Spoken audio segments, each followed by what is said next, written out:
एक छोटा सा गांव था जिसका नाम था नूरपुर। यह गांव पाकिस्तान के एक कोने में बसा हुआ था, जहां जिंदगी धीमी गति से चल रही थी। गांव की गहराई में दफन रिश्तों की कहानियां, खुशियां और दर्द दोनों छुपे हुए थे। नूरपुर का हर घर अपने आप में एक दास्तान था, लेकिन एक खास रिश्ता था जो सबसे अलग था, सफिया और जैन का। सफिया एक 19 साल की लड़की जिसकी आंखों में ख्वाबों की दुनिया बसी थी। वह अपने माँ बाप के साथ रहती थी और उसका ख्वाब था कि वह अपने गांव की पहली टीचर बन सके। उसकी माँ फरदौस एक मजबूत औरत थी जो अपनी बेटी के ख्वाबों को पूरा करने के लिए दिन रात मेहनत करती थी। सफिया के अब्बू अब्दुल एक किसान थे जो अपने खेत में मेहनत करके अपने परिवार का पेट भरने की कोशिश करते थे। जैन एक 22 साल का जवान जो सफिया का पड़ोसी और बचपन का दोस्त था। जैन के माँ बाप दोनों ही इस दुनिया से जा चुके थे और वह अपने चचा के साथ रहता था। जैन का दिल भी सफिया के लिए धड़कता था,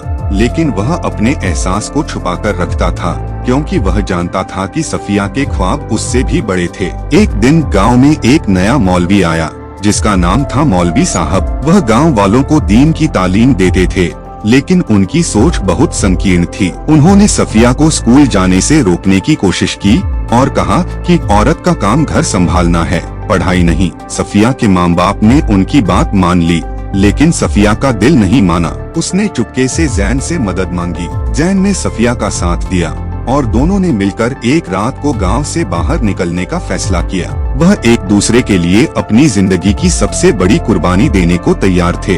रात को जब सब सो रहे थे, सफिया और जैन गांव से निकल गए। उनका मंजिल था लाहौर, जहां सफिया अपने ख्वाबों को पूरा कर सके। रास्ते में जैन ने सफिया से अपने दिल की बात कही। उसने कहा, सफिया, तुम्हारे ख्वाब मेरे लिए भी उतने ही अहमियत रखते हैं। मैं तुम्हारे साथ हूँ, चाहे कुछ भी हो। सफिया ने जैन की आंखों में अपने लिए मोहब्बत देखी और दोनों ने एक दूसरे का हाथ थाम लिया।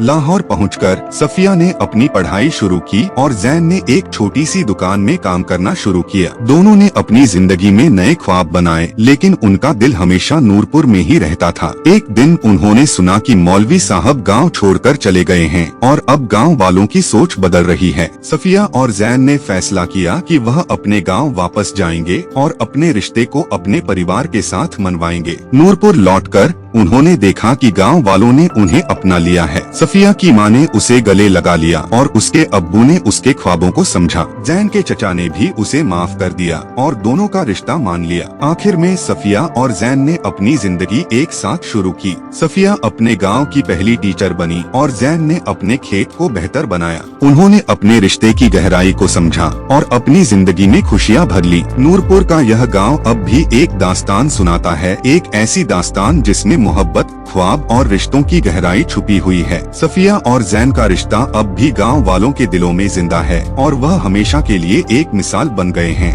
कि सच्ची मोहब्बत और सच्चे ख्वाब कभी नहीं मरते।